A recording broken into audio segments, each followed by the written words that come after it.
मैंने सोच लिया है, मैं शर्त पूरी नहीं कर सकता। लेकिन अगर तुमने शर्त पूरी नहीं की तो वो हमारी शादी नहीं होने देंगे। और अगर ऐसा हुआ ना तो मैं अपनी जान दे दूंगी। मैं भी तेरे लिए अपनी जान दे सकता हूँ यार, लेकिन लेकिन मैं शर्त पूरी नहीं कर सकता यार। एक ऐसी शर्त जो पूरी ना हो तो मौत के सिवाय और कुछ नहीं, और अगर पूरी हो तो भी जिंदगियां बचाना मुश्किल। ये कोई शर्त नहीं थी, बल्कि मौत का एक खेल था।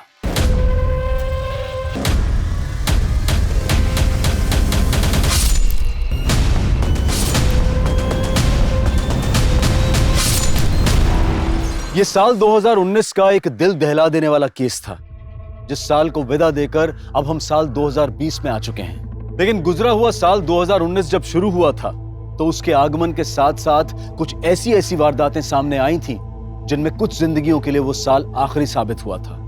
और इन सब की वजह बनी थी वो शर्त।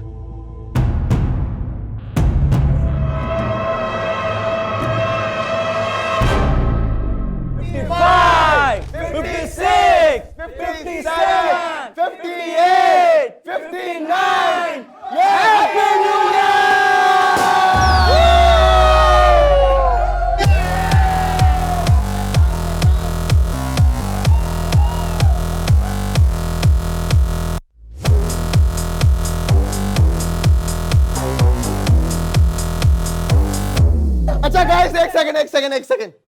मैं आप सबको वापस से नए साल की बहुत बहुत बधाई देते हुए आप सबसे यहां से जाने की इजाजत चाहूंगा।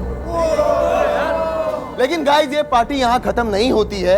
अब ये पार्टी मेरी तरफ से मेरी वाइफ मालिनी होस्ट करेंगी। मेरी 3:30 बजे की फ्लाइट है, मैं चलता हूं। लेकिन गाइस, आप सब लोग खूब एंजॉय कीजिएगा। Happy new year guys. Happy new year.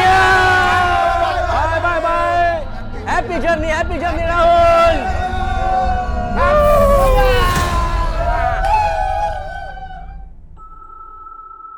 Rahul, तू तो चला जाएगा, पर तेरी बहन अभी तक नहीं आई। आपके हमारे फिक्र करने से वो कभी सुधरी है जो अब सुधर जाएगी। लेकिन राहुल, मम्मी, हम निमिषा को जितना रोकेंगे टोकेंगे वो उतना ही सीन क्रिएट करेगी। इसलिए उसे उसके हाल पे छोड़ दो। उसे जब आना होगा वो आ जाएगी। अच्छा मम्मी, मुझे लेट हो रहा है, आप अपना और मालिनी का ख्याल रखना। एक हफ्ते में लौट आऊंगा। Happy new year. Same to you. Bye.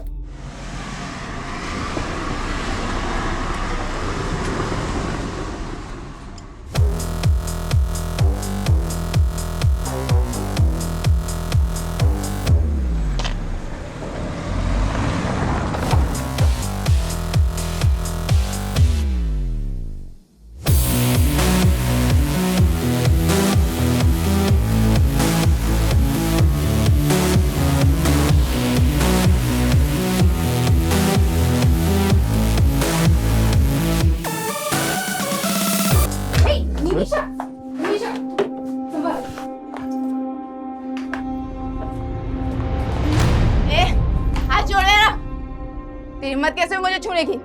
होश में आ निमिषा, ये क्या तमाशा लगा रखा है सबके सामने? और तुम दोनों यहाँ खड़े क्यों हो? निकलो यहाँ से। माँ, वो मेरे दोस्त है, उनके इंसल्ट मत करो। और ये भी तुम्हारी भाभी है। मम्मी जी, जाने दीजिए। Everyone, we are so sorry. हमारी वजह से आज आपकी पार्टी खराब। भाभी ji, it's okay, no problem. चलो निकलते, चलो। तुम दोनों नहीं जाओगे क्या? तुमने बिगाड़ा है इसे। रुको, तुम लोग कहीं नहीं जाओगे। हम यही पार्टी करेंगे, इन लोगों की आंखों के सामने।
सर, जहाँ पे वो लड़का घायल मिला था,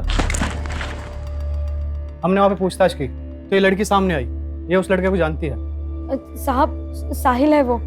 कहाँ है? मुझे उससे मिलना है। अभी बेहोश है लेकिन जल्दी होश में आ जाएगा। वैसे तुम क्या लगती हो उसकी? मैं दोस्त हूँ उसकी। कितने टाइम से जानती हो उसको? कुछ महीनों से ही जानती हूँ। और रहता कहाँ है वो? उस्मानपुर में, लेकिन मुझे पता नहीं मालूम। उसने कभी बताया नहीं। साहब, एक बार देख लो उसे। ठीक।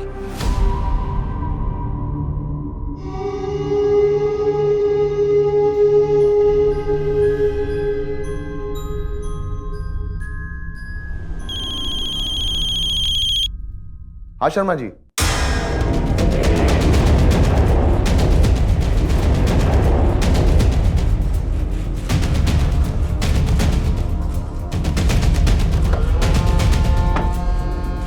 पीछे रही।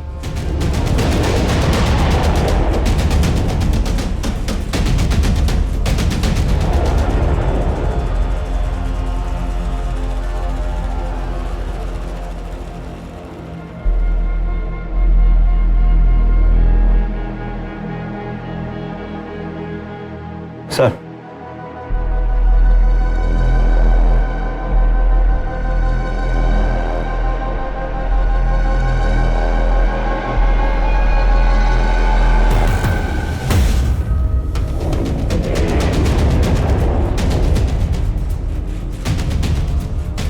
दोनों के बाजू पर एक्स का निशान बनाया गया।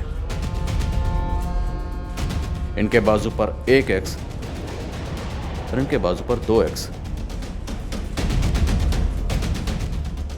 इसका क्या मतलब हो सकता है?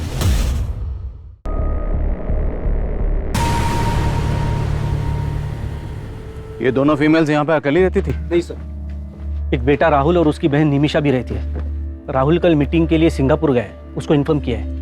और उसकी बहन निमिषा? सो उसका पता नहीं, और उसका फोन भी नहीं लग रहा है। ऐसे भी उसको अपने फैमिली की कुछ पड़ी नहीं है। मतलब? सर, हमारी सोसाइटी में 5 घर हैं और हर साल एक घर का नंबर आता है जो न्यू ईयर की पार्टी देता है। कल न्यू ईयर की पार्टी शुरू हुई तो राहुल निकल गया क्योंकि उसको सिंगापुर जाना था, और उसके बाद उसकी बहन नशे की हालत में अपने दोस्तों के साथ आई थी। तुम लोग कहीं नहीं जाओगे, हम यही पार्टी करेंगे। तेरी पार्टी तो मैं नहीं बनाती। चल जरा। तुम लोग मेरे दोस्त हैं वो लोग। ये लोग मुझे छोड़ के कभी नहीं जाएंगे, और मैं तुम लोगों को छोड़ के अभी जा रही हूँ।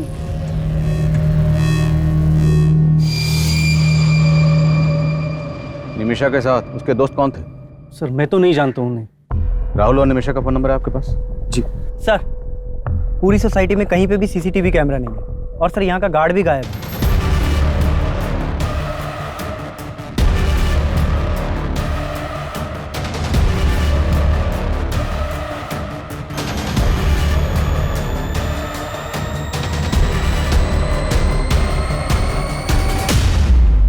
नाम क्या है गार्ड का? Jaidev Mishra, ASA security agency से हायर किया है। सर, एक दिन उसका राहुल से बहुत बड़ा झगड़ा भी हुआ था। क्या था झगड़ा? राहुल की वाइफ मालिनी को लेकर झगड़ा हुआ था।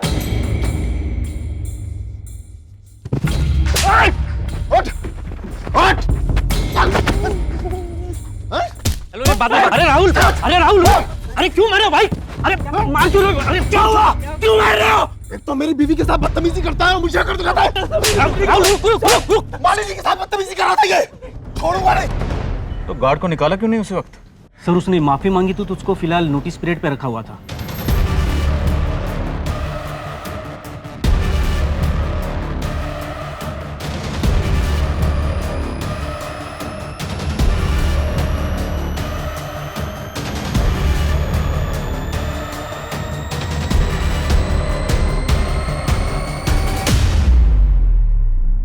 सर, मेरी अभी राहुल से बात हुई। सिंगापुर से 5 घंटे बाद इंडिया की फ्लाइट है, उसी से आ पाएगा वो।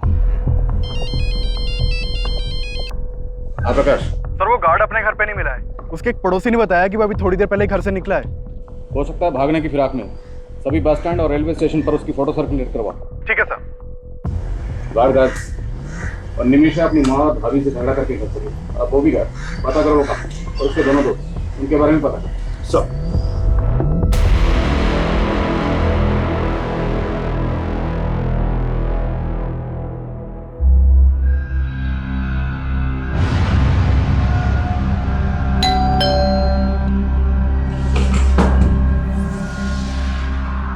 सर, आपका रेगुलर पिज्जा।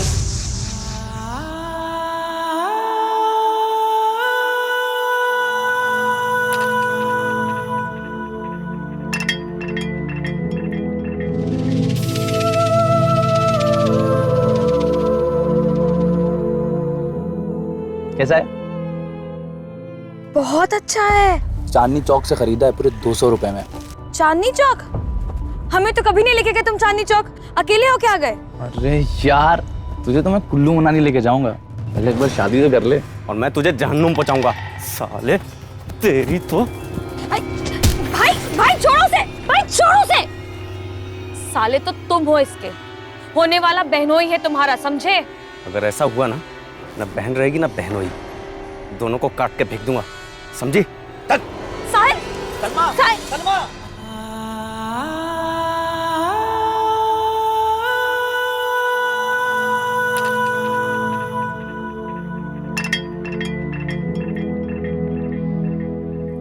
मैं जानती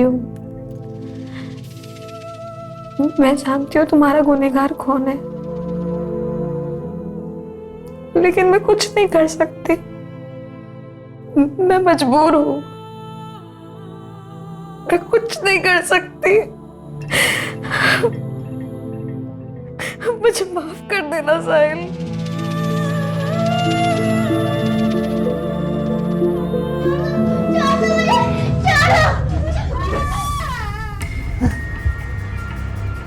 साहिल, साहिल, डॉक्टर, डॉक्टर, देखिए ना क्या हो रहा है इसे। आप बात की।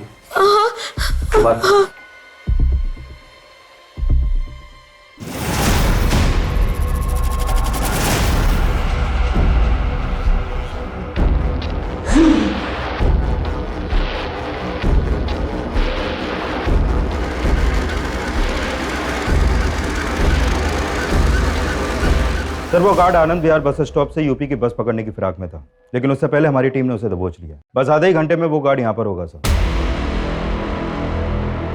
साहब मैंने कुछ नहीं किया। साहब मैंने कुछ नहीं किया। बोल साहब, मैंने कुछ नहीं किया। मैं डर गया था कि आप लोग मेरे ऊपर शक करो। राहुल की वजह से तुझे नौकरी छोड़ने का नोटिस मिला था, इसी बात का बदला लिया ना तूने। और राहुल की बीवी के ऊपर तेरी बुरी नजर थी ना। मैडम ने गलत सोच लिया था साहब। अरे भैया, वो वाली इंग्लिश फिल्म जरा हमको भी दिखाओगे क्या? भैया बड़ा मजा आएगा, हम कह देते। Madam sorry. बदतमीज, हाथ कैसे लगाया तुमने? और फिर राहुल साहब ने भी आके बेकार में बजा दिया हम। अरे राहुल साहब, उस वक्त तू ड्यूटी पे था ना, फिर तेरी ड्यूटी पे रहते इतना बड़ा कांड कैसे हो गया? साहब मानता हूँ कि मैं ड्यूटी पे था, लेकिन उस रात मैंने थोड़ी सी पी ली थी साहब। सुबह जब आँख खुली तो राहुल साहब का घर का दरवाजा खुला दिखा साहब। वहां जाके देखा तो अंदर 2 लाशें पड़ी थी साहब। मैं डर गया कि पुलिस मुझे पकड़ लेगी और फिर मैं भाग गया साहब वहां से। तू भागा इसलिए था क्योंकि तूने उन किलर्स को एंट्री दी थी। तू भी उनके साथ मिला हुआ था ना। चल सच सच बता, और कौन कौन शामिल है इस कांड में, और ये लूट का माल कहाँ रखा है? मैं सच बोल रहा हूँ साहब, मुझे कुछ नहीं पता। हमने उस गार्ड को बहुत तोड़ा, लेकिन वो कुछ उगल नहीं रहा। क्या आपको किसी और पर शक है? सर, उस आदमी पर भरोसा मत कीजिए सर, पक्का उसी ने कुछ किया है सर, तभी तो वो भाग गया था। आपकी बहन निमिषा कहाँ है? हमें पता चला है कि आपकी बहन की आपकी माँ या आपकी बीवी किसी से नहीं बनती थी, सब उससे परेशान थे। और जिस दिन वो घर से गई उस दिन भी आपकी माँ और बीवी से झगड़ा करके गई। सर, आप कहना क्या चाहते हैं? सर, वो मेरी बहन है। माना कि वो थोड़ी बिगड़ैल थी, लेकिन सर वो ऐसा कुछ नहीं कर सकती। सर प्लीज आप उसे ढूंढिए। आप हमारी मदद कीजिए।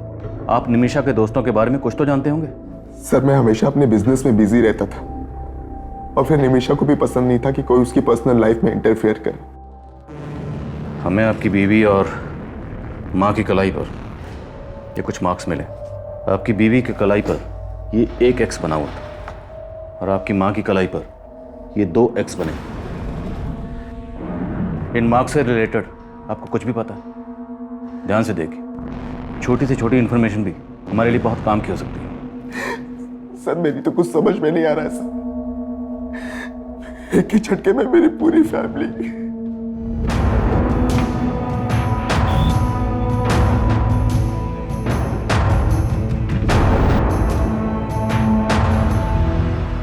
सर, पोस्टमार्टम करने वाले डॉक्टर्स का कहना है कि जिस चाकू से मालिनी और सरिता के गले रेते गए,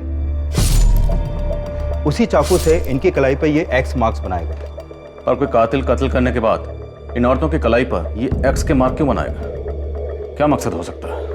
सर, किलर का मकसद सिर्फ लूट और मर्डर ही नहीं लगता।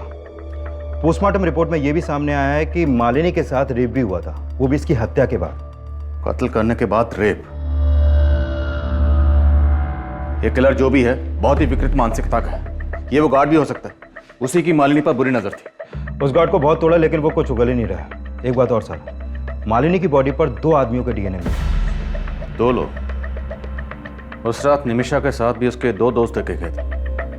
निमिषा का कुछ पता चला? नहीं सर, निमिषा का कुछ पता नहीं चला, लेकिन उसके कॉल रिकॉर्ड्स में मौजूद सभी नंबर्स में से मैं 2 लड़कों को जीरो डाउन कर रहा हूँ जो उस रात पार्टी में निमिषा के साथ देखे गए थे। 2 कत्ल हुए, कत्ल के बाद मालिनी का रेप किया गया। मामला सीरियस है।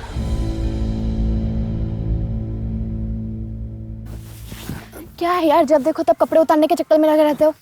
तुम्हें देखता हूँ ना तो अपनी भावनाओं पे कंट्रोल ही नहीं कर पाता। ये भावना अपने तक रखो, वरना कोई और भावना ढूंढ लो अपनी हवस पूरी करने के लिए। सुनो सिद्धिका, रुको ना। टाइम नहीं है मेरे पास, पापा वेट कर रहे हैं घर पर। सुनो सिद्धिका, सुनो ना।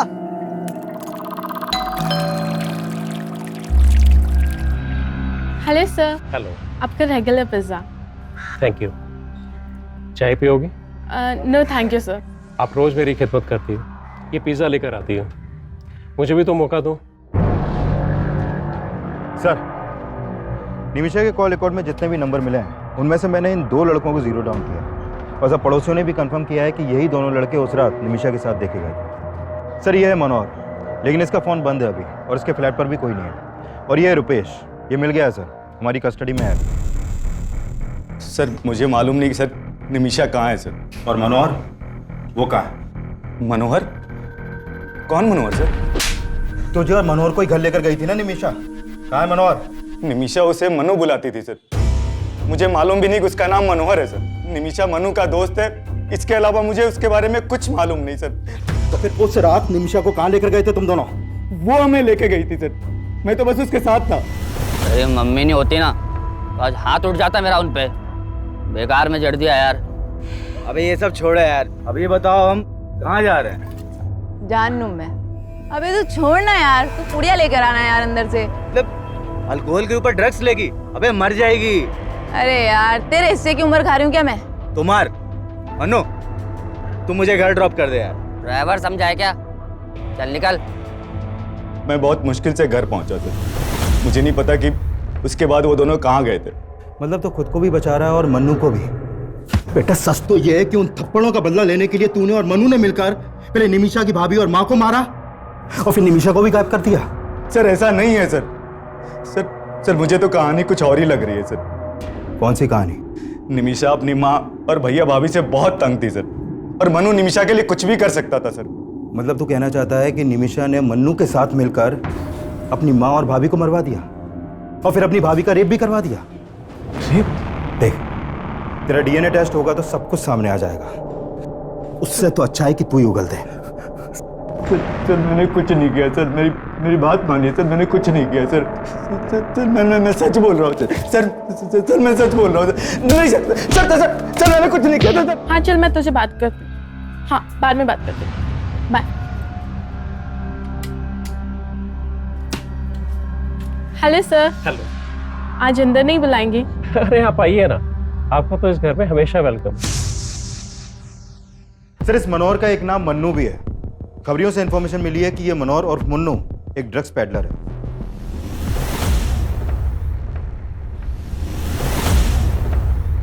मैंने अपने खबरियों को मन्नू का ठिकाना पता करने के लिए लगवा दिया है और ड्रग्स डीलिंग से जुड़े केसेस के जितने भी हिस्ट्री शीटर्स हैं उन सबको भी उठवा रहा हूँ। निमिषा की एक ड्रग पैडलर से दोस्ती, लेकिन उसकी अपने घर में किसी से नहीं बनती, न माँ से न भाभी से। और राहुल ने हमें बताया कि वे सब के लिए राहुल को जिम्मेदार मानती है। इनके घर के जरा अंदरूनी हालात पता करो, हो सकता है ये अंदरूनी मामला और क्राइम को इस तरह अंजाम दिया गया ताकि लगे कि बाहरी मामला।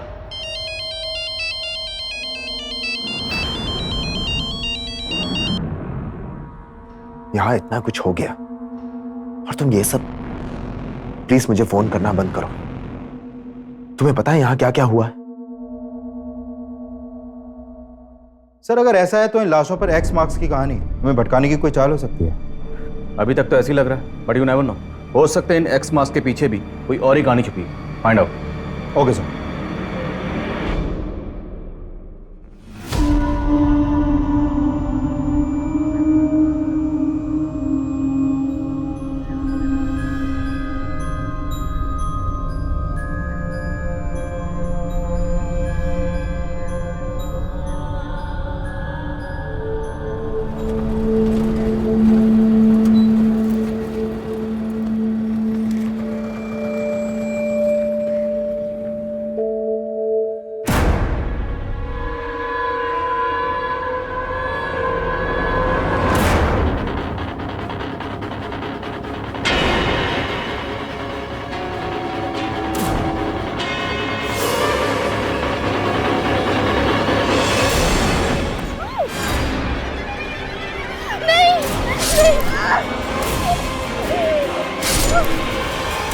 ये केस जितना आसान नजर आ रहा था असल में उतना ही उलझा हुआ था और उन लाशों पर मिले क्रॉस मार्क्स रहस्यों की लकीरें साबित हो रहे थे और अखबार की सुर्खियां उन्हें और भी ज्यादा सनसनीखेज बना रही थी। एक तरफ पुलिस मालिनी और सरिता के मर्डर की गुत्थी सुलझाने में जुटी हुई थी और वहीं एक और लड़की का मर्डर हुआ था जो फिलहाल पुलिस की नजर में आया ही नहीं था। लेकिन इस सब में निमिषा और उसके दोस्त मनोहर और मन्नू के गायब होने का क्या रहस्य था? एक तरफ पुलिस निमिषा को भी विक्टिम मान रही थी और वहीं निमिषा के गायब होने की ये थ्योरी भी बनाई जा रही थी कि कहीं इन मर्डर्स में निमिषा का हाथ तो नहीं था। लेकिन इस केस में सबसे चौंकाने वाली बात मालिनी की लाश के साथ हुए रेप का खुलासा था। लिहाजा इस एंगल को मालिनी से जुड़ी बातों से जोड़ना लाजमी था और फिर इस केस में कुछ ऐसा मिला जिसने पुलिस की थ्योरी को फिर से बदल दिया। सर मैंने मालिनी के पुराने दोस्तों से बात की तो पता चला कि मालिनी और राहुल का आपस में उनकी शादी से पहले फिजिकल रिलेशन था, लेकिन ये राहुल मालिनी से शादी करने के बजाय किसी और लड़की से शादी कर रहा था, जिसके बाद मालिनी ने राहुल पे उसका रेप चार्ज लगाने की धमकी दी थी। व्हाट? हाँ सर, और इसी धमकी के डर से राहुल ने मालिनी से शादी की थी। सर आपको कोई गलतफहमी हुई है। शादी करना चाहता था तो किसी और से, लेकिन करनी पड़ गई मालिनी से, है ना? जी प्रेरणा को देखते ही मुझे राहुल पे नाज हो गया। बहुत प्यारी बच्ची है आपकी।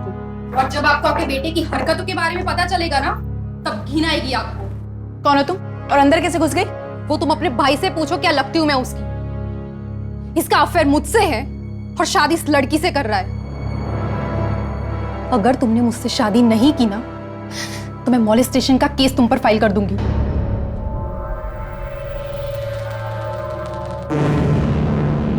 जो भी हुआ, लेकिन सर अब मैं मालिनी को अपनी बीवी स्वीकार कर चुका था। और तेरी गर्लफ्रेंड प्रेरणा, उससे तब भी टच में हो ना? झूठ मत बोल, तेरे कॉल रिकॉर्ड्स हैं हमारे पास। राहुल मुझे तुमसे मिलना है, प्लीज प्लीज देखो, मना मत करना। यहाँ इतना कुछ हो गया और तुम ये सब। प्लान बड़ा अच्छा था तुम्हारा। उस रात सिंगापुर चला गया और यहाँ पर मर्डर की सुपारी दे गया। वो लूटपाट, एक्स का निशान, वो सब तेरा ही दिमाग था, हमें भटकाने के लिए। अपनी बीवी से इतनी नफरत कि उसकी लाश के साथ रेप करवाया तुमने। बस कीजिए सर, मैं इतना गिरा हुआ इंसान नहीं हूं। अपनी मां को क्यों मरवाऊंगा मैं? मेरी बहन गायब है। आप लोग असली गुनहगार को तो पकड़ नहीं पा रहे, तो मुझ पर ऐसे आरोप लगाने लगे। ठीक, तुम जा सकते। इस पर इसकी गर्लफ्रेंड प्रेरणा, नजर रखो दोनों। अच्छा, कंट्रोल रूम से फोन आया था, बुद्धा गार्डन के पास एक लड़की की लाश मिली है।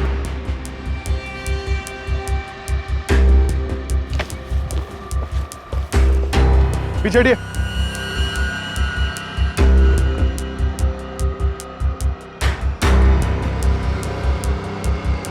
प्रकाश, लाश की हालत देख के लग रहा है कि इसका मर्डर 2-3 दिन पहले ही हुआ है।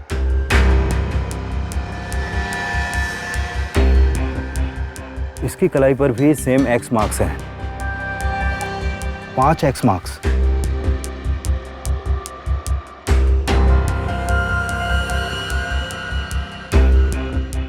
क्राइम सीन पे इस लड़की की पहचान की कोई लीड नहीं मिली है। और ये देखे सर, इस लड़की के हाथों पर भी वैसे ही एक्स मार्क्स हैं जो मालिनी और उसकी साथ सरिता जी के हाथों पर थे।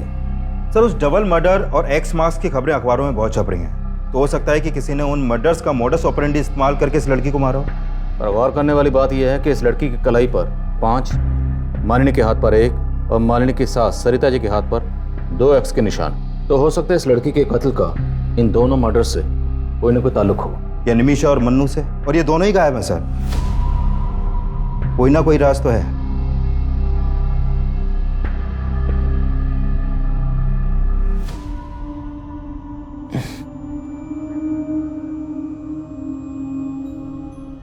साहिल, साहिल, नर्स ये आंखें खोल रहे हैं। साहिल, साहिल, साहिल, हाँ हाँ आंखें खोलिए। मैं सलमा, सलमा, मेरी तरफ देखिए ना साहिल, देखिए मैं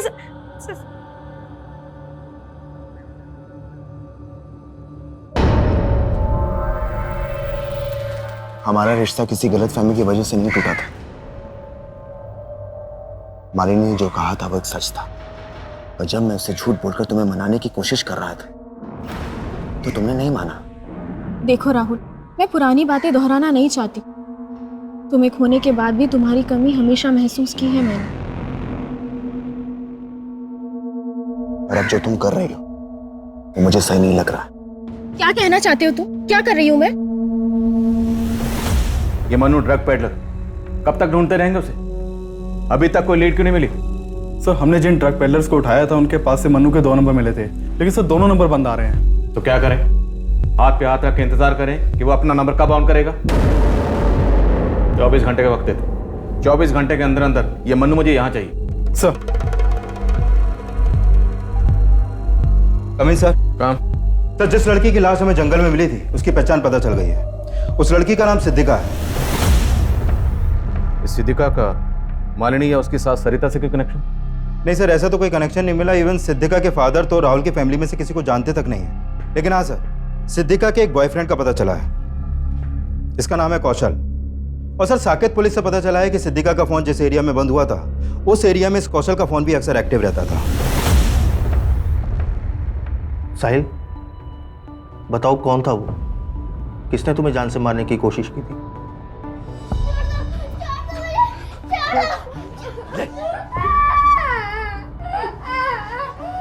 क्या हुआ साहिल?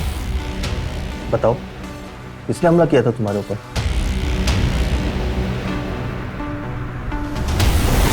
मैंने किसी को नहीं मारा सर। तिवारी, सर मैं तो सिद्धिका से बहुत प्यार करता था, मैं उसको क्यों मारूंगा? जहां पर सिद्धिका की लाश मिली वहीं पर तू उससे मिलता था, और जिस दिन जिस एरिया में सिद्धिका का मर्डर हुआ उस दिन उसी एरिया में तेरा फोन भी एक्टिव था। वो उस दिन मुझसे मिलने वाली थी, मैं वहां गया तो वो वहां पे नहीं थी और उसका फोन भी बंद आ रहा था। सर सच बता रहा हूं, मुझे कुछ पता नहीं उसके साथ क्या हुआ है। सर नहीं मारा मैंने किसी को।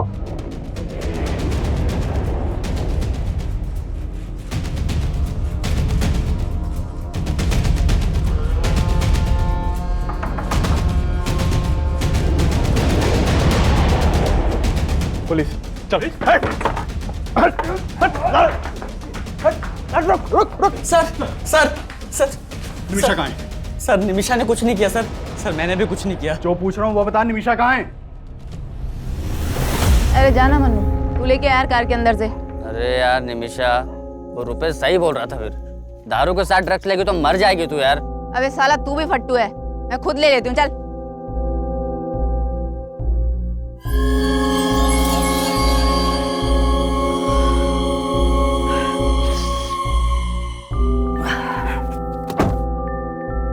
निमिषा, ए निमिषा, निमिषा,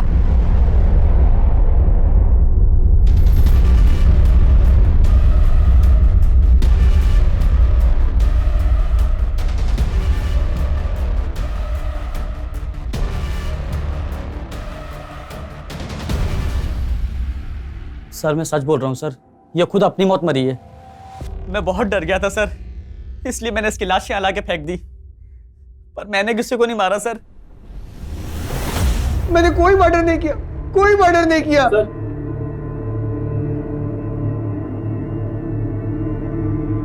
तेरा बाप आया तेरी जमानत लेकर, अभी तो छोड़ रहा हूं, लेकिन पता चला कि तूने कुछ किया है तो बचेगा नहीं तू।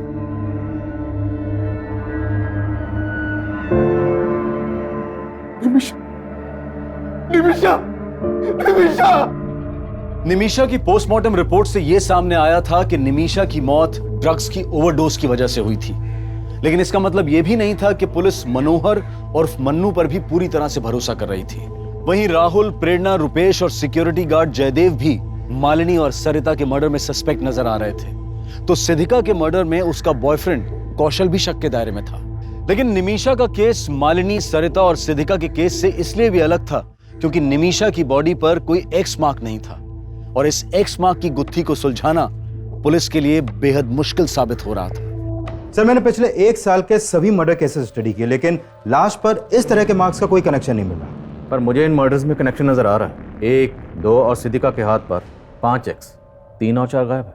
मतलब आप कहना चाहते हैं कि 2 मर्डर्स और हुए हैं जिनकी लाशों पर 3 और 4 एक्स के मार्क्स हैं? एग्जैक्टली। और शायद ये किसी सीरियल किलर का काम हो सकता है। 1 एक्स, 2 एक्स और 5 एक्स, बीच में 3 एक्स और 4 एक्स गायब है। आसपास के थानों में पता करो। मालिनी, सरिता और सिद्धिका के मर्डर के दौरान जितनी भी मिसिंग कंप्लेंट दर्ज हुई हैं, सबके बारे में पता लगाओ। साहिल, तुम ये मत समझना कि मेरा भाई मेरे लिए तुमसे बढ़कर है। तुम जिंदगी हो मेरी। साहिल, ऐसे पत्थर बन के मत रहो ना, मैं मर जाऊंगी।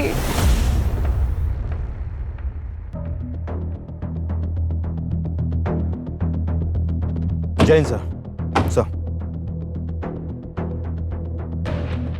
ये लड़की अनीता, इसकी मिसिंग कंप्लेंट इसके कंपनी वालों ने रोहिणी थाने में दर्ज करवाई थी। मैंने जीरो डाउन किया तो पता चला कि ये लड़की इस घर में अक्सर आया करती थी। और सर यह है योगेंद्र शर्मा, इस घर का मालिक, यहाँ पर अकेला रहता था। आप रोज मेरी खिदमत करती है, ये पिज्जा लेकर आती है, मुझे भी तो मौका दो। आपका अंदाजा बिल्कुल सही निकला सर। ये देखिए, इन दोनों लाशों पर भी वैसे ही एक्स मार्क्स हैं। उधर 3 और यहाँ पे 4। और सरिता जी और मालिनी के घर की तरह हमें इस घर में भी लूट के साइन मिले। सिद्धिका की लाश बाहर मिली, लेकिन अभी भी इन तीनों केसेस की कड़ियाँ आपस में ठीक से मिल नहीं रही हैं। सिद्धिका, सरिता और मालिनी के बीच में हमें कोई कनेक्शन नहीं मिला, लेकिन इन तीनों वारदातों के बीच में कोई ना कोई कनेक्शन जरूर है, और वो कनेक्शन क्या है इसका हमें पता लगाना।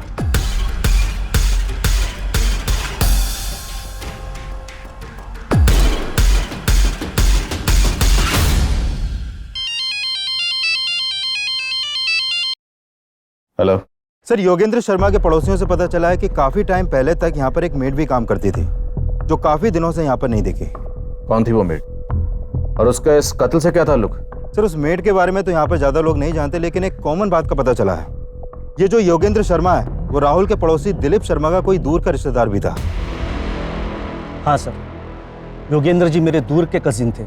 आपके दूर के कजिन का कत्ल भी ठीक उसी वक्त हुआ जिस वक्त आपकी पड़ोसन सरिता और मालिनी का कत्ल हुआ। ये इत्तेफाक हमें कुछ समझ में नहीं आया। सर, मुझे भी कुछ समझ में नहीं आ रहा। योगेंद्र भैया से महीनों पहले बात हुई थी मेरी। क्या बात हुई थी? उन्हें एक मेड की जरूरत थी। मैंने अपनी मेड से कहा कि एक टाइम उनके यहाँ भी काम कर लिया करे। आपकी मेड? वो तो काफी दिनों से छुट्टी पे गई हुई है। नाम क्या आपकी मेड का? सलमा। दिखने में तो बहुत सीधी सादी लगती थी। रहती कहाँ है? उस्मानपुर में कहीं। एक दिन यहाँ काम मांगने के लिए आई थी तो हमने उसे रख लिया था। उस्मानपुर में एग्जैक्टली कहाँ? सब वो तो पता नहीं। आपको उसका एड्रेस नहीं पता, और आपने बिना पुलिस वेरिफिकेशन के उसको अपने यहाँ काम पे रख लिया? फोटो है? शायद मेरे मोबाइल में हो सकता है। देखिए फोटो। सब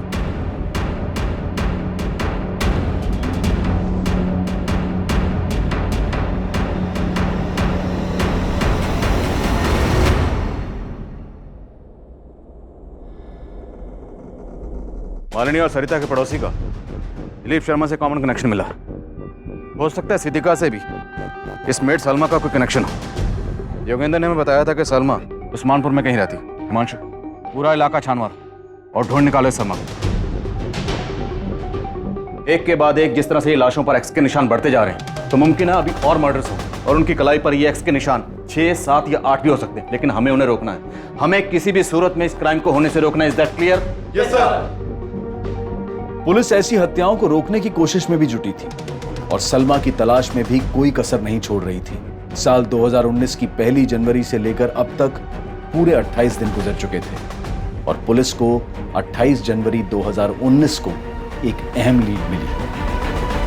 सर तकरीबन 10 दिन पहले 18 जनवरी की रात बाईपास रोड के पास वाले जंगल में हमें एक साहिल नाम का लड़का घायल अवस्था में मिला था सर। और सर ये लड़की सलमा उसकी दोस्त थी जो हॉस्पिटल में उससे मिलने आया करती थी सर। साहब साहिल है वो, कहाँ है? मुझे उससे मिलना है। अब कहाँ है लड़की? सर 3 दिन पहले ये लड़की उस लड़के को हॉस्पिटल से डिस्चार्ज करा के ले गई थी। कहाँ ले गई? सर उसने एड्रेस लिखवाया था, लेकिन जब हमने चेक किया तो एड्रेस गलत निकला सर। और वो लड़का, उसको क्या हुआ था? सर उसके ऊपर जानलेवा हमला हुआ था। जब उसे होश आया तो हमने उसका बयान भी लिया था। मैं तो जा रहा था सर, किसी ने पीछे से चाकू घोंप दिया सर।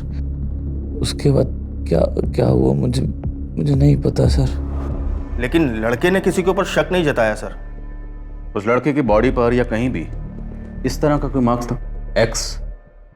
नहीं सर, हमें तो मामला लूट का ही लग रहा था, क्योंकि उसका पर्स और मोबाइल दोनों गायब थे सर। इसलिए तुमने उनको जाने दी? एक आम लड़की ने गलत एड्रेस लिखवाया और चकमा देके निकल गई। And you call yourself A policeman. इतनी लापरवाही कैसे कर सकते? कुछ आइडिया आपको? कितने मर्डर हो रहे हैं? 31 दिसंबर की रात को रोहिणी में 2 मर्डर हुए, फिर 6 जनवरी को केशवपुर में 2 मर्डर हुए, 14 जनवरी को एक लड़की का मर्डर हुआ और 18 जनवरी को तुम्हें एक लड़का मिला जिस पर चाकू से जानलेवा हमला हुआ। और 20 दिसंबर से मैं सलमा को ढूंढ रही हूँ। कब से? 20 दिसंबर से। And today is what? 28। 8 दिन बाद तुम हमारे पास आए। Sorry sir. Thank you. Photo ली आपने उस लड़के की? जी सर।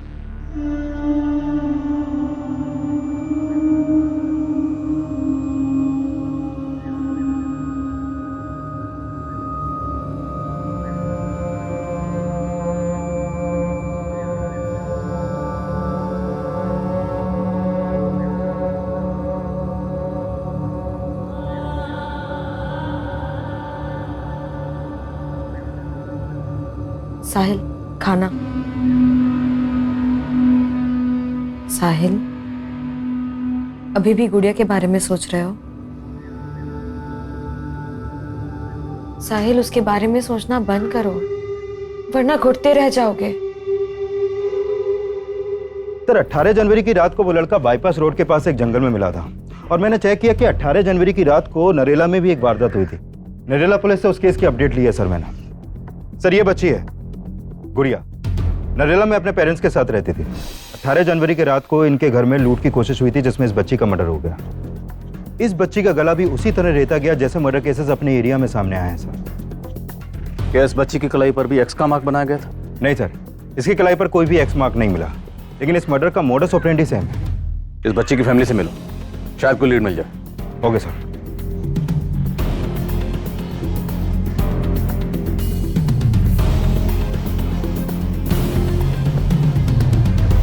सर उस रात हम सब सो रहे थे, घर के दरवाजे का लेस भी अंदर से लगा हुआ था।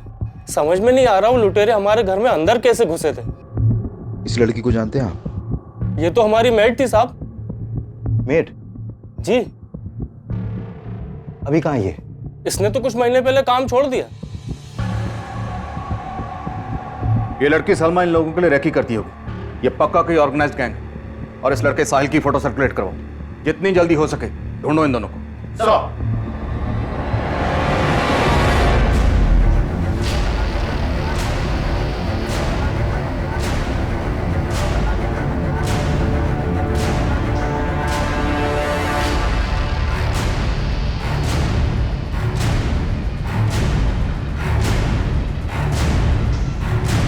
साहिल जल्दी चलो, पुलिस है। साहिल चलो।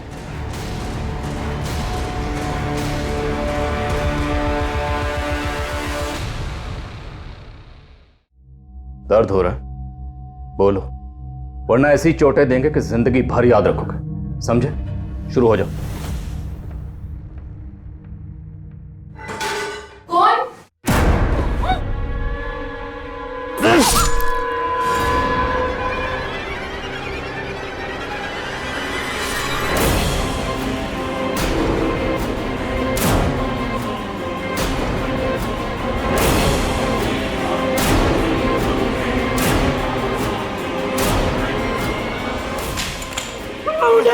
छोड़ो, छोड़ो।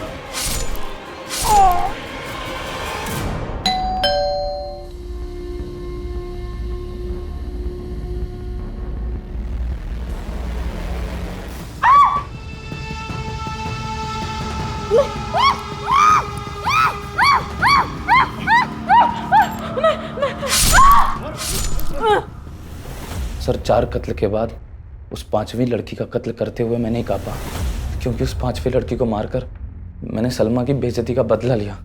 उस लड़की ने सलमा की बेइज्जती की थी सर। ए चोर, रुक रुक रुक चोर, रुक रुक, चोरी करके भागती है, नहीं मेरा पर्स इधर, चोरी करके भागती है? साहिल, साहिल क्या हुआ, तू रो क्यों रही है? उस लड़की ने मुझे थप्पड़ मारा और बहुत कुछ सुनाया। मैंने बस उसका पर्स लिया था, उसी पे वो भड़क पड़ी। चल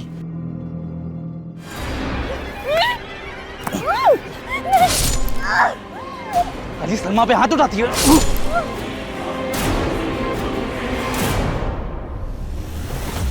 और फिर सलमा ने गुड़िया के घर को अपना टारगेट बनाया था, जहां मुझे आखिरी कत्ल करना था। सर मैंने नहीं सोचा था कि वहां मुझे उस बच्चे को मारना पड़ेगा।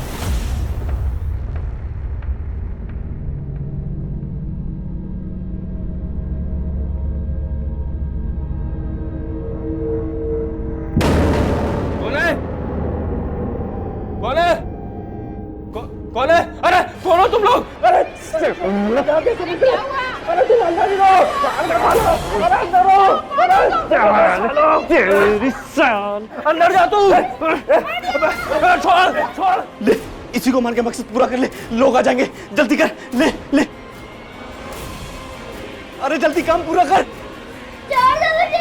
अरे मार वरना कोई आ जाएगा, जल्दी कर।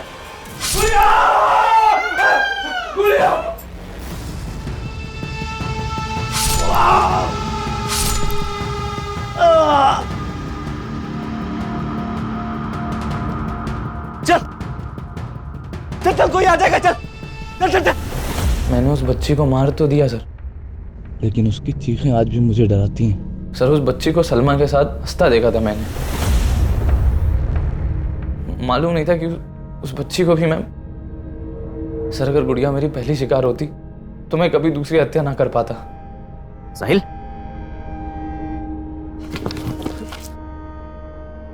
अरे मर गया लगता है ये।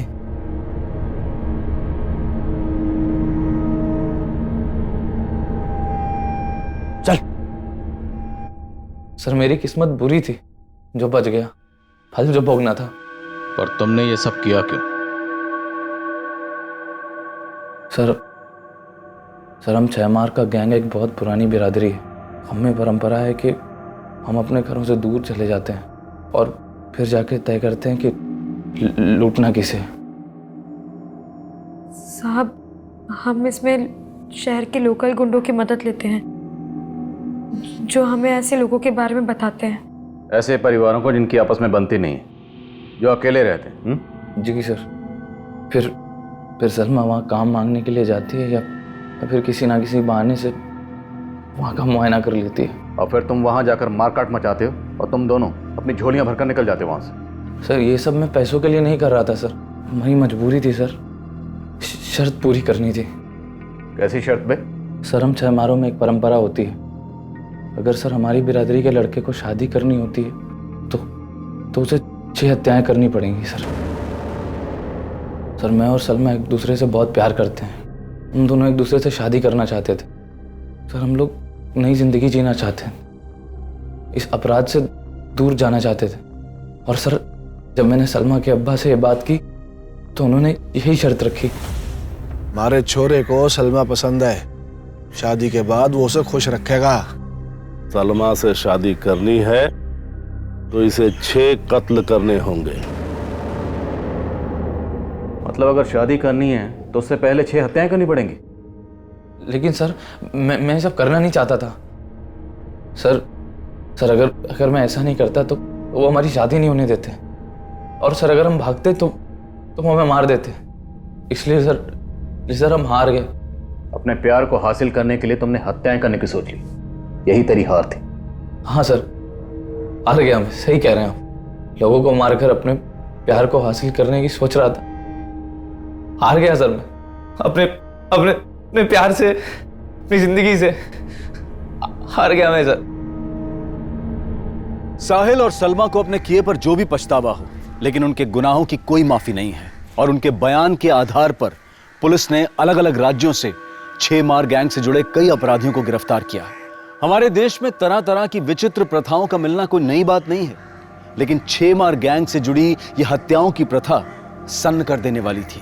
और हैरान कर देने वाली बात तो यह है कि आज भी इस तरह के गैंग हमारे देश के कई हिस्सों में एक्टिव हैं, जो अलग अलग तरह के हथकंडे अपनाकर हमारे घरों में घुसने की फिराक में कोई ना कोई जाल बिछा रहे होते हैं। पुलिस लगातार ऐसे गैंग से सतर्क रहने के लिए हिदायतें जारी करती रहती है और इनसे सतर्क रहना हम सब के लिए बहुत जरूरी है। अब मैं अनूप सोनी आपसे विदा लेता हूं। फिर मुलाकात होगी क्राइम पेट्रोल सतर्क के ब्लैक हेडलाइंस अध्याय में एक और नए केस के साथ। और याद रखें, क्राइम और आपके बीच में सिर्फ इतना फर्क है कि आप कितने सतर्क हैं। सतर्क रहें, सुरक्षित रहें। जय हिंद।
नमस्कार, आदाब। मैं अनूप सोनी क्राइम पेट्रोल सतर्क के ब्लैक हेडलाइंस अध्याय के आज के एपिसोड में आप सबका स्वागत करता हूं। कहते हैं कि समय हर घाव को भर देता है, लेकिन कुछ घाव ऐसे होते हैं जो भर तो जाते हैं लेकिन हमेशा के लिए एक दर्द छोड़ जाते हैं। आज के ब्लैक हेडलाइंस अध्याय के केस में भी कुछ ऐसा ही हुआ था। जब कुछ पुराने पाप उभर कर नए रूप में सामने आए तो उन्होंने कई जिंदगियों को जुर्म की चपेट में ले लिया। शादी कर ले उससे, लेकिन सोना मत। उसके साथ सोई ना तो फिर देख लेना।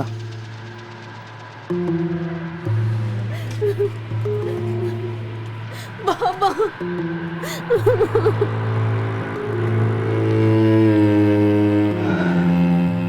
तू तो कह रहा था शादी भी करेगा। अरे यार, करनी पड़ रही है, बाबा नहीं मान रहे थे।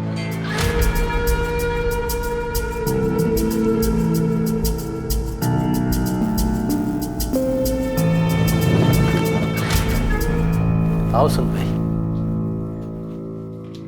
ये है तुम्हारा घर।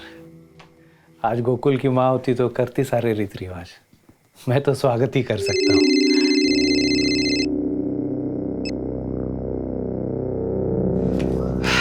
क्या साला, सबकी शादी में तू बाल्टी भर के दारू पीता और खुद की बारी आई तो बात तक नहीं किया, सीधा घुस गया घर में। देख भाई, अपने को ना फुलटू पीने का है। चल चल ठीक है, आउट मत होना, समझा ना भाई लोग। गोकुल गोकुल गोकुल।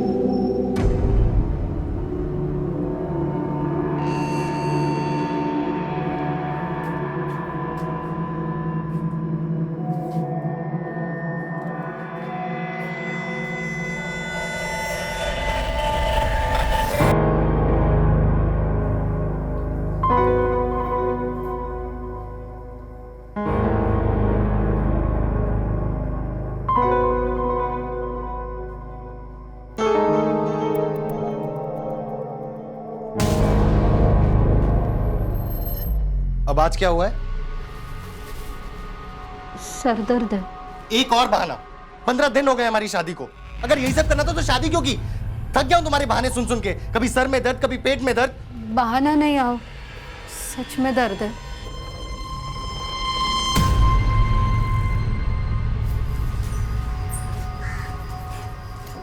आओ चाह।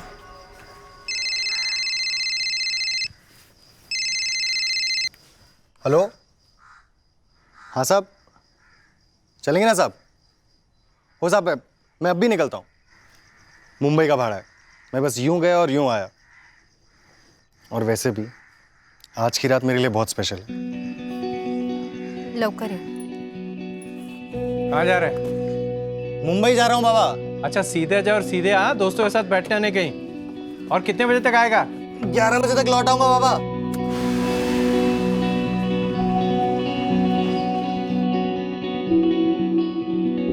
नहीं आया तुम्हारे पास भी? ठीक है, अगर वो आया या उसका फोन है तो मुझे फोन करके बता देना। उमेश कह रहा है उसके घर पे भी नहीं आया। कहाँ का भाड़ा लेकर गया था? साहब बोल के गया था कि मुंबई का भाड़ा है, रात को 11 बजे तक लौट आएगा। कल सुबह से गया साहब, अब तक नहीं आया। आप गोकुल की फोटो दीजिए, उसकी गाड़ी का नंबर भी हम पता करते हैं। जी। ये किशोरी और चंद्रकांत ने गोकुल को ढूंढने में कोई कसर नहीं छोड़ी। वो रोज इस आस में पुलिस स्टेशन के चक्कर लगाते कि शायद उन्हें गोकुल की कोई खबर मिल जाए, लेकिन हर बार उनके हाथ निराशा ही लगती। गोकुल की कोई जानकारी मिली? वही कह रहे थे, अभी तक कुछ पता नहीं चला। सब मेरी गलती है, मैं ही मनहूस हूं, मेरी कुंडली में ही कोई दोष है।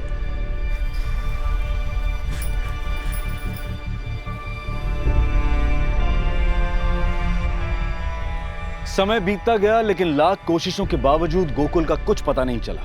ना ही गोकुल की टैक्सी मिली और ना ही उसका कोई नामो निशान। गोकुल की पहचान समय की रेत में ढक कर रह गई और उसकी फाइल भी पुलिस स्टेशन में नए केसेस के नीचे दब गई।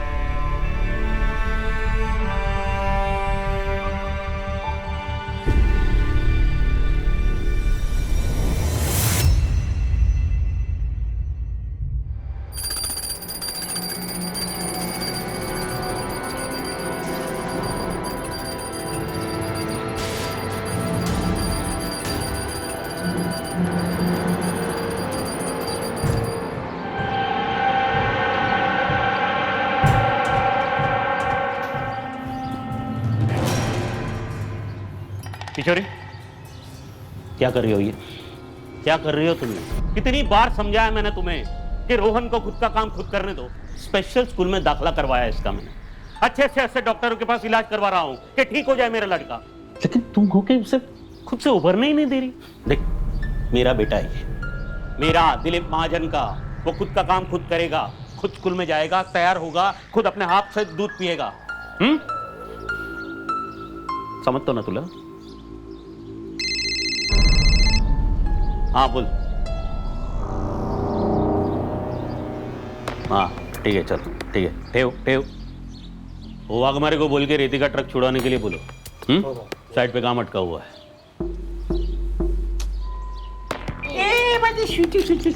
चलो पापाला उशीर होते, ओके? चॉकलेट खाते हो? चला, bye bye bye bye bye.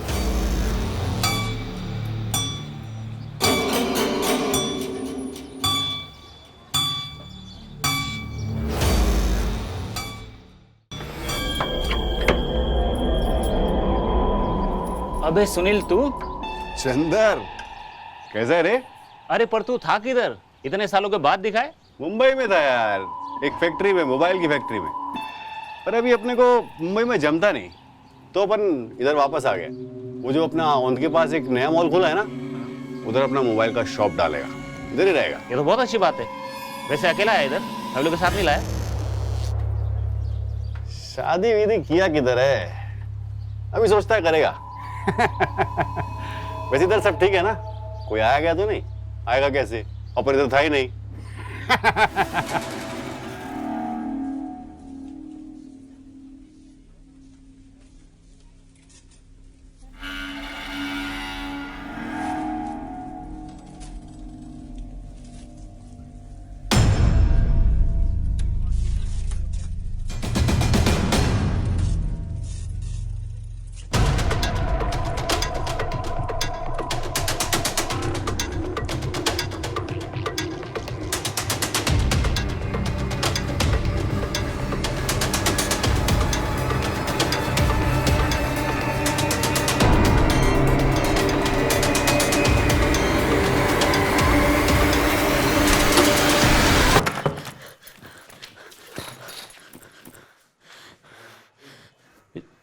काय झालं रे किशोरी?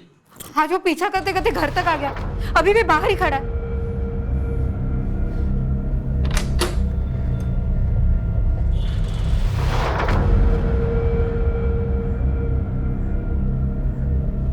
कोई भी तो नहीं बाहर? भूमि सांगते ना, अब भी बाहर था वो। तेरे दिमाग के अंदर प्रॉब्लम है किशोरी। तुझे ऐसा बार बार लगता है कि कोई पीछा कर रहा है, लेकिन क्यों करेगा तेरा पीछा कोई? लेकिन ये पहली बार तो नहीं हुआ है ना। उस दिन जब मैं अगरबत्ती लेने गई थी तब भी वो मेरा पीछा कर रहा था। चल मी मंगेला सांगतो, तुम्हारे साथ जाएगा जहां जाना होगा। उसकी जरूरत नहीं है। अगली बार किसी ने मेरा पीछा किया तो मैं पुलिस स्टेशन चली जाऊंगी।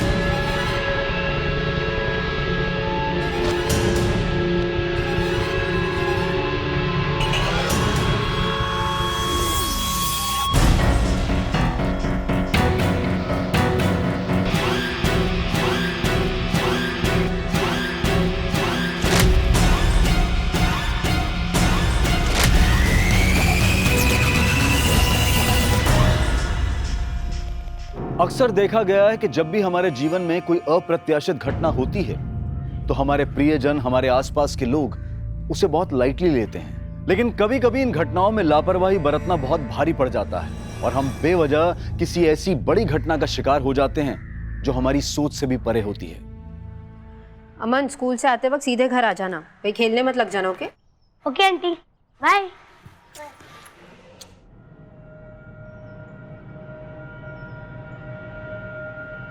संगीता, आता ही मैं मार्केट होकर आ रही हूँ। माधुरी का ध्यान रखना, मला जरा वेळ लागेल ना। जी।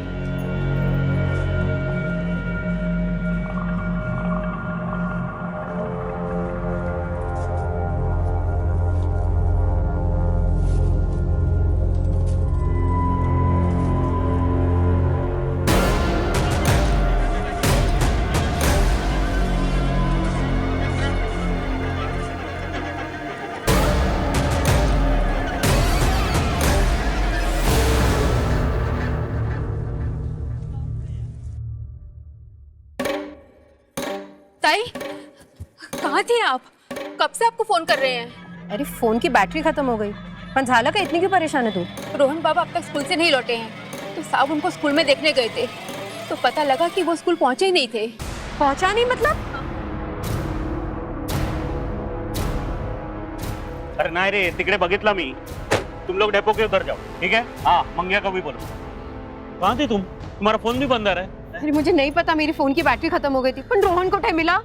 पता नहीं चला अभी तक उसका कुछ। सुनो ना, लेट नहीं करते, पुलिस स्टेशन चलते। संगीता, घर का ध्यान रखो। चल। रोहन घर से स्कूल पैदल जाता है? जी पैदल जाता है सर, उसका स्कूल हमारे घर के पास ही।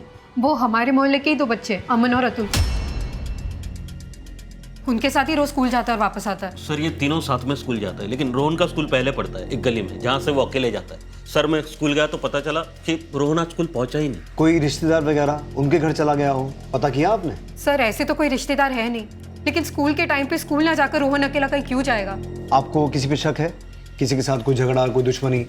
नहीं सर, ऐसा तो कुछ नहीं है। सब पिछले कुछ दिनों से कोई मेरा पीछा कर रहा है। जी सर, 2 दिन पहले पुलिस स्टेशन आई थी और मुझे बताया भी था कि कोई इनका पीछा कर रहा है। सर एक आदमी मेरा पीछा कर रहा है। कौन है, आप जानती हैं उसे? नहीं, मैं जानती नहीं हूँ, लेकिन वो अभी भी बाहर खड़ा है। आइए मेरे साथ।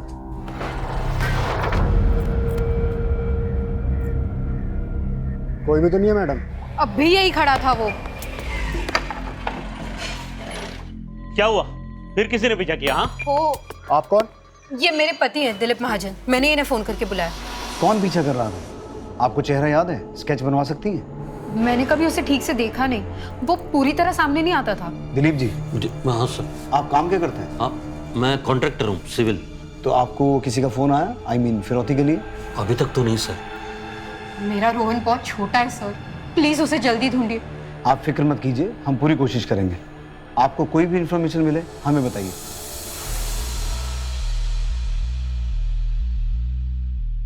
सुहास, बच्चा बोल नहीं सकता, सुन नहीं सकता, बहुत छोटा है, मोहल्ले के और 2 बच्चों के साथ स्कूल जाता है, तो रास्ता भटकने का तो कोई चांस नहीं है। खैर, तुम उन दोनों बच्चों और स्कूल से पता करो, देखो क्या पता चलता है। रमाकांत, तुम रोहन के स्कूल से लेकर घर तक पूरा रास्ता चेक करो, साथ ही उसकी फोटो हर जगह सर्कुलेट करवाओ। बस स्टेशन, रेलवे स्टेशन, हर जगह सर्च करवाओ।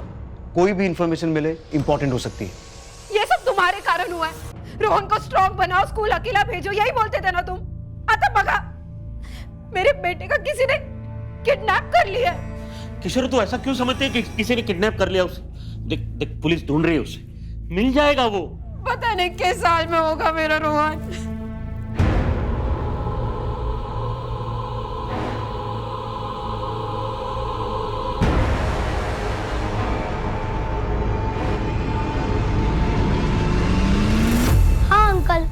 सुबह तो हम साथ ही गए थे।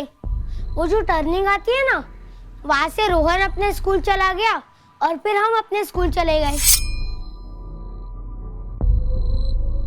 और स्कूल छूटने के बाद? स्कूल छूटने के बाद वो टर्निंग पे हम वहाँ वेट कर रहे थे रोहन का, लेकिन फिर वो आया ही नहीं। बेटा अपन जब आप स्कूल जा रहे थे तब आपको ऐसा लगा कि कोई आपका पीछा कर रहा था?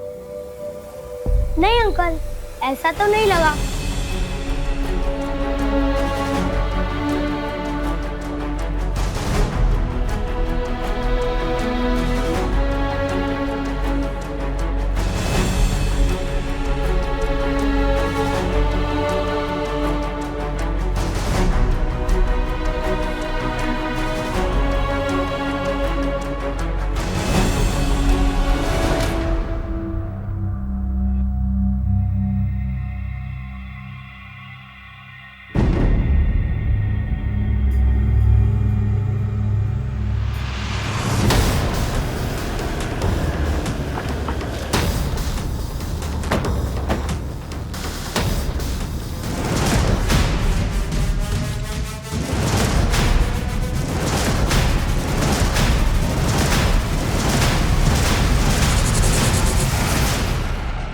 सर लगता गला दबा के मारा गया।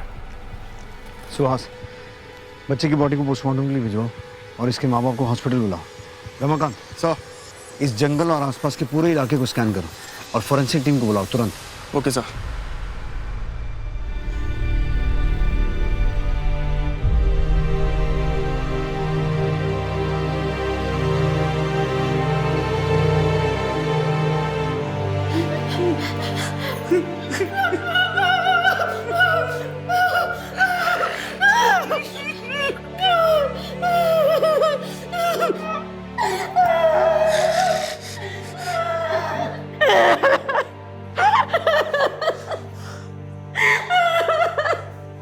किशोर, ये उसी का काम है।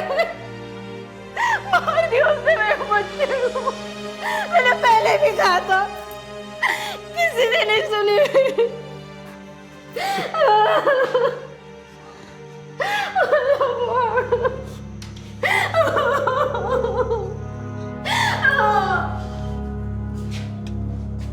रोहन की बॉडी हमें बकोरी पास के जंगल से मिली।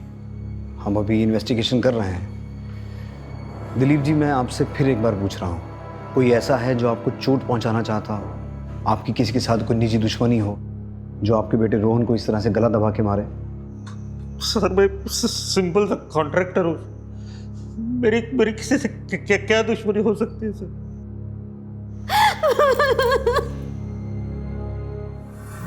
हे बघा, इथे मिसिंग कंप्लेंटची लाईन लगलेली आहे और वैसे भी सरकार 7 साल के बाद मृत्यु का अनुमान लगाकर केस को बंद कर देती है और आपके केस को तो 9 साल हुए हैं।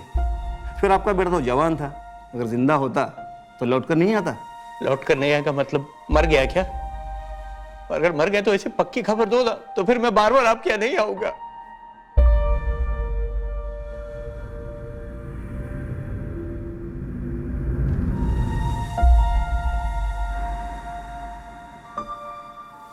मैं 11 बजे तक लौट आऊंगा बाबा।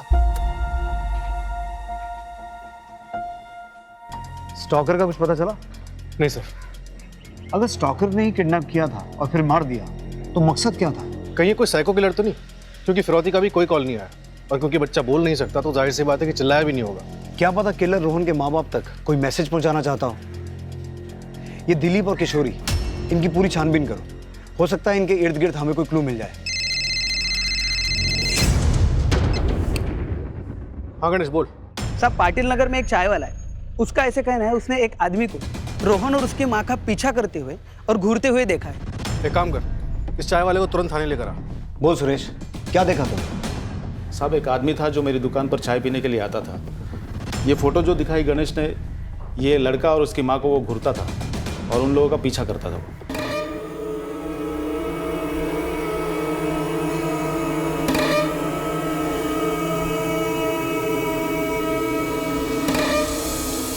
कौन था वो आदमी? इससे पहले भी तेरी दुकान पे कभी आया है? नहीं साहब, वो कुछ दिनों से मेरी दुकान पे आ रहा था।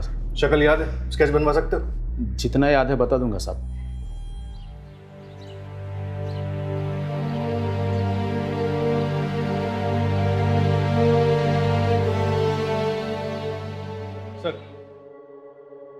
ये वो स्टॉकर का स्केच है जो किशोरी और उसके बेटे रोहन का पीछा करते हुए देखा गया था। जगह जगह इसके पोस्टर लगवाओ, अपने खबरी नेटवर्क में भी सर्कुलेट करवाओ। इसे जल्द से जल्द पकड़ना होगा।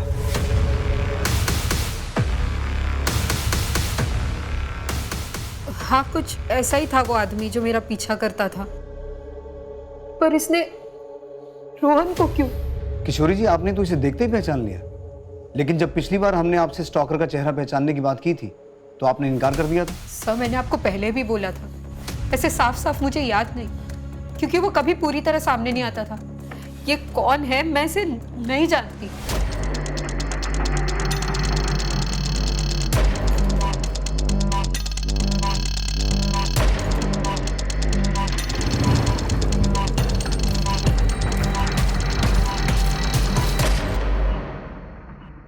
नमस्कार भाऊ।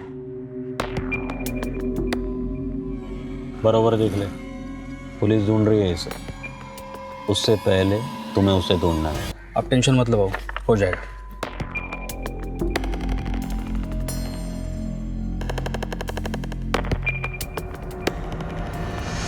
सर, उस स्टॉकर का पता चल गया, लेकिन हैरानी की बात यह है कि उस पर हमला हुआ है और इस वक्त उसका इलाज सिटी हॉस्पिटल में चल रहा है।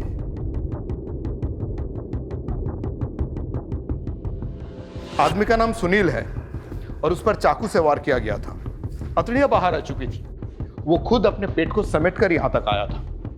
अब वो खतरे से बाहर है, आप उससे पूछताछ कर सकते हैं। Thank you.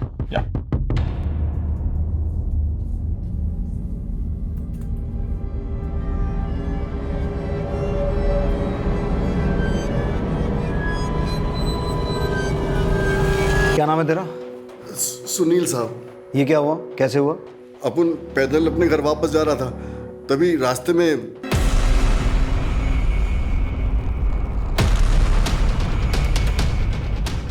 कौन है?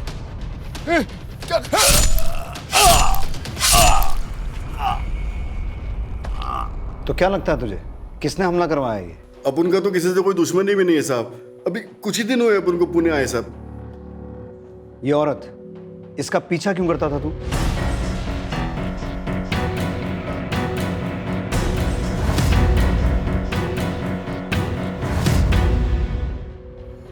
साहब, इस औरत का चेहरा अपन की रिश्तेदारी में एक औरत से मिलता है साहब, लेकिन 3-4 दिन पीछा करने के बाद अपन को लगा कि ये वो औरत नहीं है, तो अपन ने पीछा करना छोड़ दिया साहब। जब तुझे लगा कि तू इसे जानता है तो रोक के पूछना चाहिए था ना।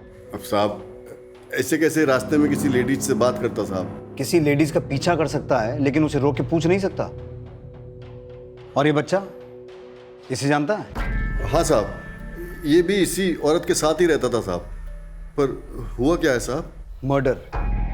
पहले इस बच्चे को किडनैप किया गया, फिर मारा गया, और तू इस बच्चे को और इसकी माँ को फॉलो करता था। अब तेरे ऊपर अटैक हुआ है। क्या कनेक्शन क्या है? कोई कनेक्शन नहीं है साहब। अपन तो बस एक आध बार इस औरत का पीछा किया साहब, अपन तो इसको जानता भी नहीं। तू रहता कहाँ है? तेरी फैमिली में कौन कौन है? साई मंदिर के पास दोसा गली में रहता है साहब। अभी 15 दिन पहले ही पुणे आया साहब। उसके पहले मुंबई में रहता था साहब, एक मोबाइल कंपनी में काम करता था। सर, ये पक्का झूठ बोल रहा है। अगर इसने पीछा करना बंद कर दिया होता तो किशोरी महाजन कांस्टेबल रमाकांत के पास कंप्लेंट करने क्यों आती? सर, एक आदमी मेरा पीछा कर रहा है। कौन है, आप जानते हैं उसे? अभी तो ये सुनील जोशी हमारा प्राइम सस्पेक्ट है, क्योंकि इसे रोहन और उसकी माँ किशोरी का पीछा करते हुए देखा गया था, लेकिन इसका मोटिव नजर नहीं आ रहा है। एक काम करो, एक कांस्टेबल तैनात करो इसकी निगरानी के लिए, और हॉस्पिटल वालों से कहो कि जब इसे डिस्चार्ज दें पहले हमें इन्फॉर्म करें। फिलहाल के लिए पुणे में जहाँ ये रहता है उसके आसपास और मुंबई से इसका बैकग्राउंड चेक करवा। सर, मैंने किशोरी और दिलीप के घर काम करने वाली मेट संगीता से बात की। क्या कहा उसने? मेरा नाम तो नहीं आएगा ना, नहीं तो मेरा काम छूट जाएगा। संगीता, तू टेंशन मत ले, जो जानती है सच बता दे, तुझे कुछ नहीं होगा। मेरे को तो लगता है कि दिलीप साहिब रोहन बाबा से प्यार ही नहीं करते थे। बार बार समझा ना कि उसे खुद का काम खुद करने दो। कौन सा पाप किया था कि मुझे ऐसा बेटा पैदा हुआ? मेरे मैं जहां भी जाता हूँ लोग बोलते दिलीप भाव को लड़का दिखो, बोल नहीं सकता, सुन नहीं सकता। अच्छा था पैदा होते ही मर जाता। मुझे अभी भी यही लगता है कि रोहन का कातिल दिलीप और किशोरी को कोई सबक सिखाना चाहता था। सर, कहीं ऐसा तो नहीं कि दिलीप ने ही अपने बेटे रोहन की सुपारी सुनील को दी हो और काम खत्म होने के बाद सुनील को रास्ते से हटाने की कोशिश की ताकि कोई सबूत ना बचे? अभी किसी नतीजे पर नहीं पहुंचा जा सकता। सारे एंगल्स ओपन रखो। ये पता लगाओ कि सुनील जोशी और दिलीप महाजन का आपस में कोई कनेक्शन है क्या। तब तक मैं किशोरी से बात करता हूँ। सब कौन सा बाप अपने बच्चे से उम्मीदें नहीं बांधता। वो रोहन को अपनी तरह काबिल बनाना चाहते थे, इसका मतलब ये थोड़ी ना कि वो अपने बच्चे को मार देंगे। देखिए, मैं आपसे एक सीधा और सिंपल सवाल पूछ रहा हूँ, क्या दिलीप सुनील पर जानलेवा हमला करवा सकते हैं? क्या रोहन की हत्या इससे जुड़ी है?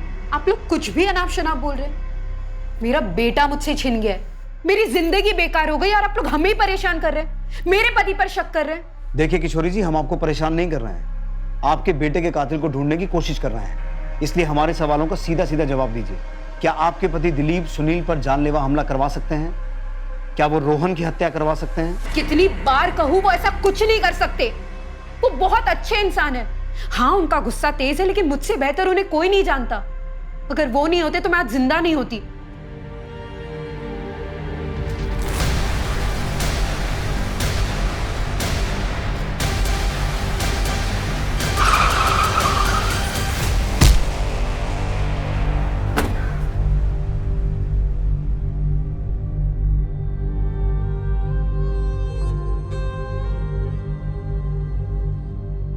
आप ही सोचिए, जिसने मेरी जान बचाई, मुझसे शादी की, मुझे सहारा दिया, वो भला अपने बेटी की जान कैसे ले सकता है? अब मुझे आपसे कोई बात नहीं करनी है।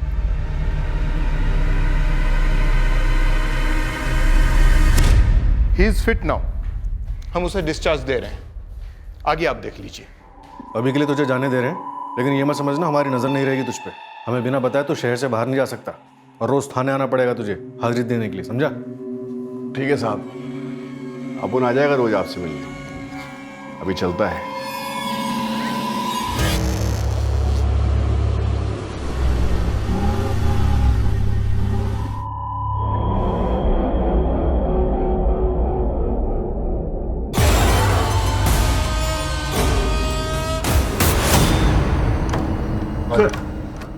पिछले कुछ दिनों में आसपास के एरिया में जो कंकाल के अलग अलग टुकड़े मिलने के कंप्लेंट्स आ रहे थे, उसमें आज एक और बढ़ोतरी हुई है।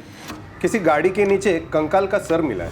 अभी तक जितनी भी हड्डियां मिली हैं सबको FSL लैब में टेस्टिंग के लिए भिजवाओ और रिपोर्ट मंगवाओ।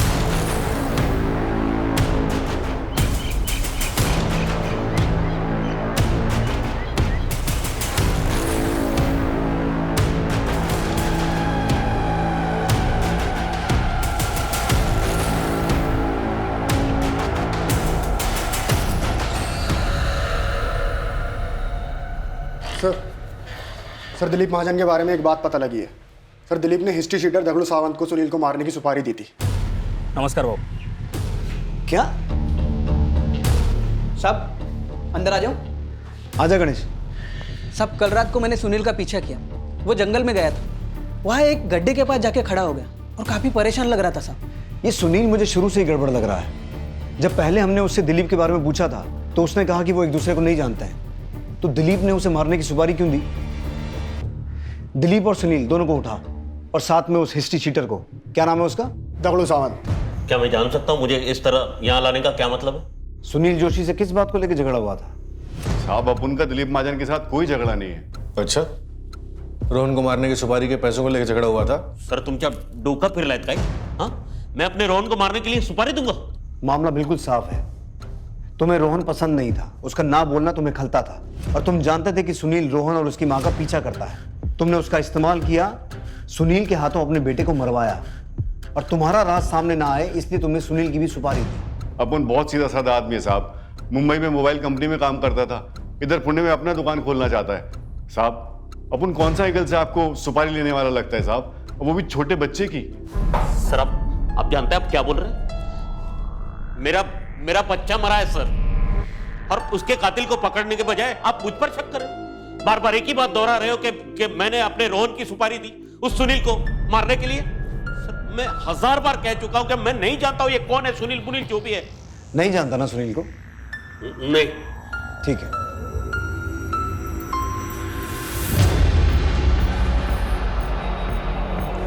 अब भी तू यही कहेगा कि तू सुनील को नहीं जानता? बोल।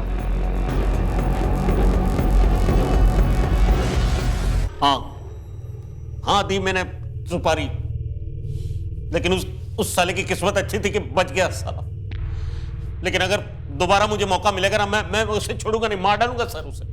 रोहन कैसा भी था लेकिन मेरा अपना खून, बहुत बहुत प्यार करता था मैं उसे, अब भी करता हूं उसे। एक तरफ तो तू अपने बेटे से परेशान था कि समाज में तेरा नाम खराब हो रहा है, दिलीप भाऊ का बेटा बोल सुन नहीं सकता, तो अचानक ये हृदय परिवर्तन कैसे हो गया? देख, मैं अभी भी बोल रहा हूं, सच सच बोल।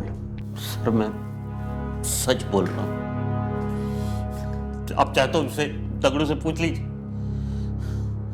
हम उस तक पहुंचे उससे पहले कोई किसी और ने उस पर हमला कर दिया। हाँ साहब, और मैंने भी बोला ना साहब आपको कि मुझे सुपारी मिली थी, लेकिन मेरे से पहले किसी और ने काम कर दिया।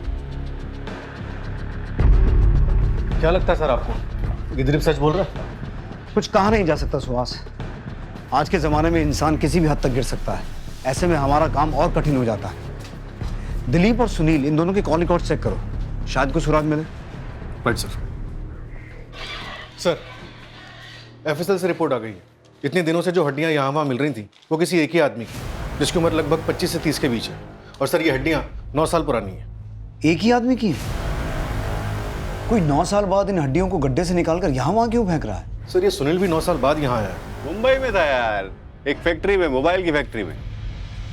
और गणेश ने सुनील को जंगल में एक गड्ढे के पास खड़े देखा था। सर, यही वो जगह है जहां मैंने सुनील को देखा था।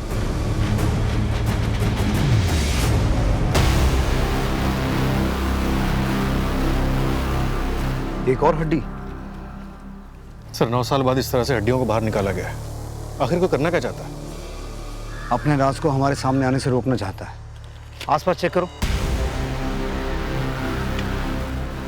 सुहास,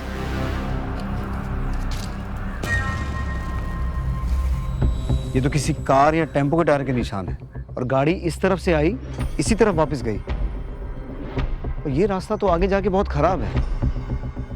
इसका मतलब है इस रूट का जानबूझ के इस्तेमाल किया गया ताकि कोई किसी की नजर में ना आए। हाँ सर, क्योंकि इस रास्ते से तो बड़ी आसानी से आ जा सकता है। आसपास की सभी दुकानें, पेट्रोल पंप, ढाबे, टैक्सी और टेम्पो स्टैंड, हर जगह पूछताछ करो। हर जगह की सीसीटीवी फुटेज चेक करो। हो सकता है किसी ने इस रास्ते से किसी गाड़ी को आते जाते देखा हो। किशोरी को स्टॉक करना, रोहन का किडनैप होना, उसका मर्डर और अब ये गड्ढा, इन सब में एक ही चीज कॉमन है, वो है सुनील। इस सुनील को एक बार फिर उठाओ और पिछले 9 सालों के जितने भी अनसॉल्व मिसिंग केसेस हैं सबकी फाइल मंगवाओ और इस हड्डी को फोरेंसिक जांच के लिए भेजो। पुणे पुलिस 9 साल पुराने कंकाल के अवशेषों के मिलने और 7 साल के रोहन महाजन के मर्डर के बीच की कड़ी को सुलझाने के बहुत करीब थी। एफएसएल यानी कि फोरेंसिक साइंस लेबोरेटरी की रिपोर्ट आने के बाद पुलिस ने 9 साल पुराने गुमशुदा लोगों के केसेस को चेक किया और 2 लोगों की पहचान हुई। सर, 9 साल पुराने जितने भी अनसॉल्व मिसिंग केसेस हैं उसमें से ये केस हमारे प्रोफाइल से मैच करता है। 28 साल का गोकुल कदम। गोकुल कदम? इसकी फैमिली से मिलो, पता करो 9 साल पहले की इसकी क्या कहानी है। Right sir.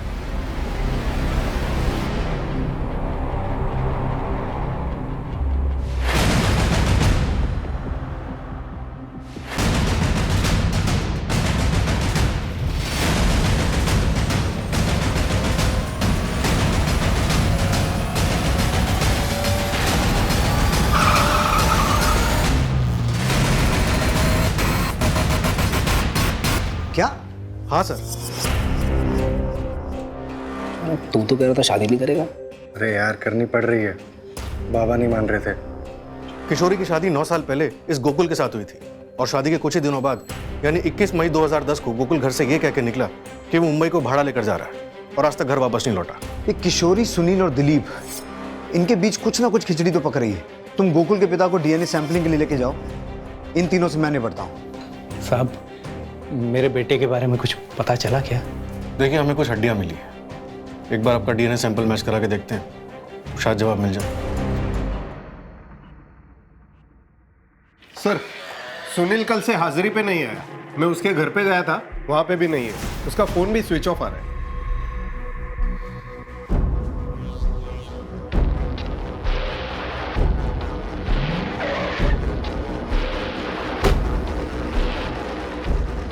मेरे बेटे के कातिल का मिलना तो दूर, अब मेरी पत्नी भी गायब हो गई, फोन भी बंद आ रहा है उसका। क्या?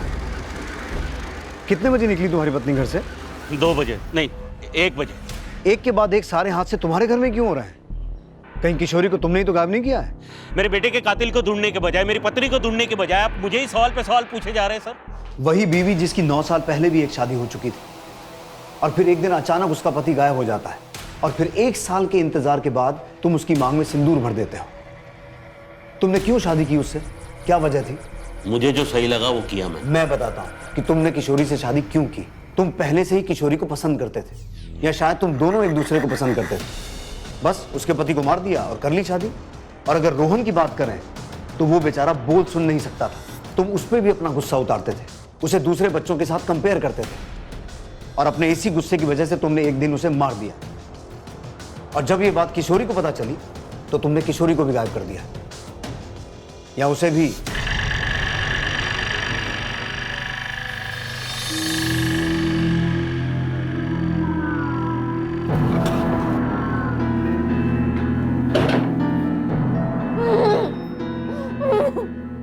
मुझे मेरी बच्ची के पास जाना, छोटी है वो, मेरे बिना नहीं रह पाएगी। क्यों कर रहे हो ऐसा?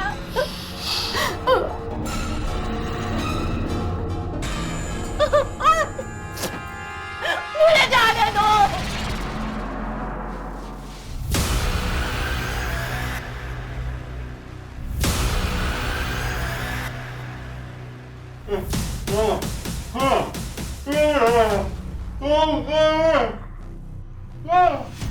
जिस जंगल के गड्ढे से गोकुल कदम के अवशेषों को निकाला गया था, पुलिस ने हाईवे से उस जंगल को कनेक्ट करती हर सड़क पर लगे सीसीटीवी कैमरा के फुटेजेस को घंटों घंटों बैठकर देखा, और एक सीसीटीवी फुटेज में उन्हें एक टेम्पो जंगल की तरफ जाता और फिर वापस आता दिखाई दिया, और ये टेम्पो किसी पकिया नाम के आदमी का था।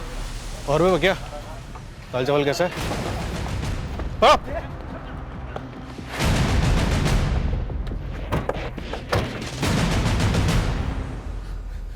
मुंह खोलने के लिए और टाइम चाहिए तो बाद में आता हूं। साहब बताता हूँ साहब। सब एक आदमी ने मेरा टेम्पो किराए पे लिया था।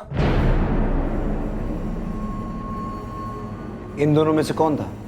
इनमें से कोई नहीं था साहब। तो बोल कौन था?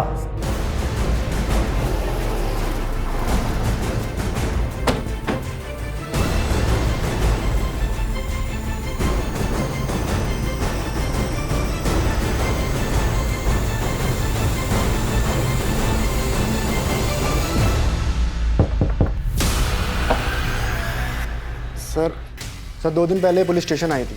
कोई भी तो नहीं है मैडम? सर दिलीप ने हिस्ट्री शीटर दगड़ू सावंत को सुनील को मारने की सुपारी दी थी।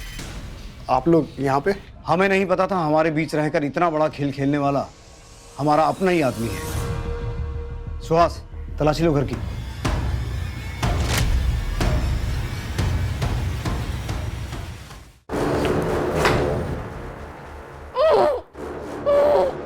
खोलो।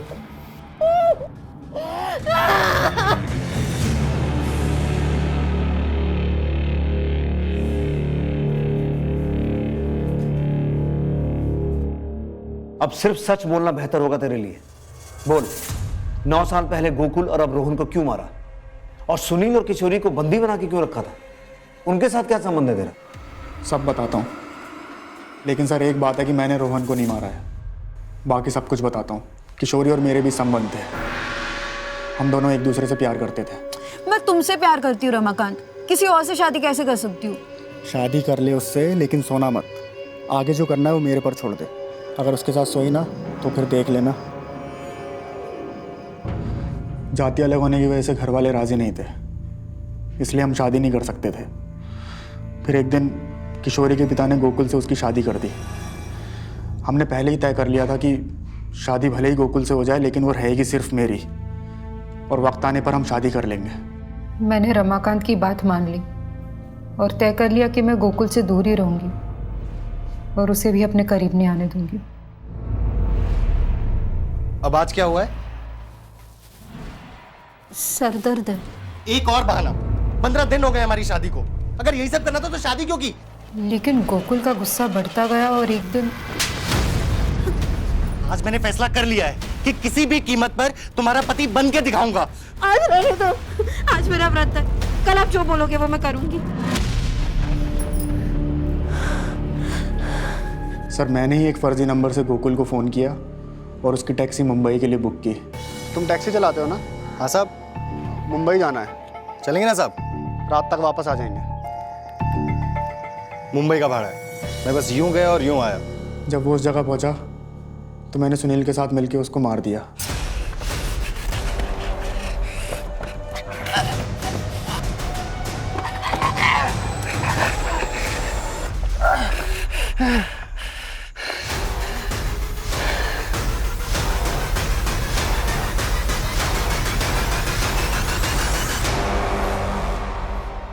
मैंने गोकुल की गाड़ी तालाब में धकेल दी थी। सब कुछ रफा दफा हो गया था। सुनील मुंबई चला गया था, पर मैं और किशोरी एकदम से शादी नहीं कर सकते थे। कहीं ना कहीं से हमारे ऊपर शक जा सकता था। मेरा पुलिस में सिलेक्शन हो गया, मैं ट्रेनिंग के लिए चला गया। मेरी ट्रेनिंग के दौरान किशोरी के पिता ने उसकी ज़बरदस्ती दूसरी शादी करा दी थी। हमारे अंदर दोबारा से किशोरी की शादी तोड़ने की हिम्मत नहीं थी। फिर 9 साल बाद हमारी ज़िंदगी में सुनील वापस आ गया। उसने किशोरी का पीछा करना शुरू कर दिया और उसको ब्लैकमेल करने लगा। मुझे 5 लाख रुपए दे दे और अपनी गृहस्थी बचा ले और मेरी बसने दे, वरना मैं ऐसे ही तेरा पीछा करता रहूंगा और घर पहुंच जाऊंगा। किशोरी मुझसे मिलने थाने आई। किशोरी तुम? सुनील वापस आ गया और ब्लैकमेल कर रहा है। मैं नहीं चाहती कि हमारी ज़िंदगी बर्बाद हो जाए। कुछ करो रमाकांत। वो कंप्लेंट करने के बहाने थाने आई और पीछे से अपने पति दिलीप को भी बुला लिया ताकि किसी को शक ना हो। फिर मैंने सुनील को मरवाने के लिए उस पर हमला करवाया, लेकिन वो बच गया। फिर मैंने झूठी कहानियां बनाकर शक की सुई दिलीप महाजन की तरफ घुमा दी। बराबर देख ले, पुलिस ढूंढ रही है इसे। आप टेंशन मत लो, हो जाएगा। मैंने पूरी कोशिश की कि पुलिस सुनील को ना छोड़े, लेकिन उसके खिलाफ सबूत ना मिलने के कारण उसको छोड़ना पड़ा। मुझे पता था कि वो गोकुल की बॉडी को लेकर मुझे अब ब्लैकमेल करेगा, इसलिए मैंने 9 साल पहले दफन की हुई गोकुल की बॉडी को निकाल लिया और कंकाल के टुकड़े इधर उधर फेंक दिए।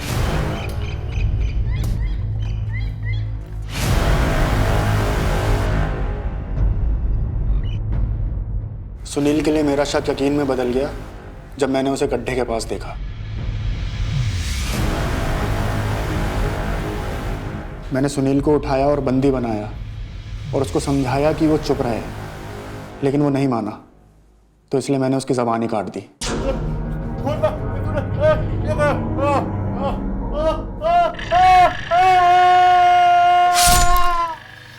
और किशोरी के अपहरण के पीछे का क्या ड्रामा है? वो मुझसे मिलने आई थी, लेकिन वो गन ले आई। उसे लग रहा था इन सब के पीछे का जिम्मेदार मैं हूँ। अपने बच्चे के अपहरण से वो हताश हो चुकी थी। उसने बिना मुझसे पूछे आप लोगों से कंप्लेंट कर दी। रोहन की हत्या और सुनील के पीछे पड़ जाने के बाद वो पूरी तरह से टूट गई थी। मुझे डर था कि वो अपने बच्चे के गम में सारी सच्चाई आपको ना बता दे, इसलिए मैंने उसको भी किडनैप किया।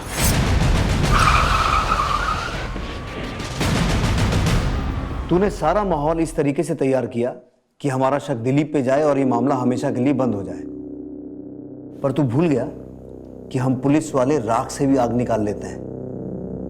अगर इतना दिमाग ईमानदारी से पुलिस की नौकरी करने में लगाया होता ना, तो नौकरी और जिंदगी दोनों बच जाते। रोहन की हत्या का सच क्या है? तू और रमाकांत अब उनको बहुत हल्के में ले रहे थे ना। मार दिया अपन तेरे बेटे को। सुन, अभी भी अगर तुम लोग बाज नहीं आए ना, तो अपन तो फंसेगा ही, लेकिन तेरी पोल भी खोल देगा। अभी अपन को 5 लाख नहीं 10 लाख चाहिए, वरना अपन तेरे पति को बता देगा कि तेरा एक कातिल के साथ चक्कर था और तूने ही अपने आशिक के हाथों अपने पहले पति को मरवाया। फिर जब मैंने ये बात रमाकांत को बताई तो उसने सुनील पर जानलेवा हमला किया। मैं नहीं जानती थी कि 9 साल पहले किया गुनाह मेरी जिंदगी में वापस आकर तबाही मचा देगा। जुर्म चाहे कितनी भी चालाकी से किया जाए, कितना भी छुपाया जाए, लेकिन एक ना एक दिन वो बाहर आ ही जाता है।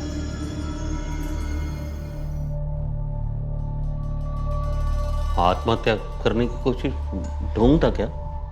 हाँ, मेरे साथ इतनी जिंदगी गुजारने के बाद इतना सब कुछ छुपाया था। मुझे एक बार कहाँ होता, एक बार तो आज हमारा रोहन ना जिंदा होता, किशोरी। लेकिन तुम्हें तो ना मुझसे प्यार है, रोहन से, ना ही रामी से। ये सब झूठ है। मुझे आपसे सच्चा प्यार है और इसी सच्चे प्यार को खोने के डर से मैंने आपसे सब कुछ छुपाया। मुझे माफ कर दो।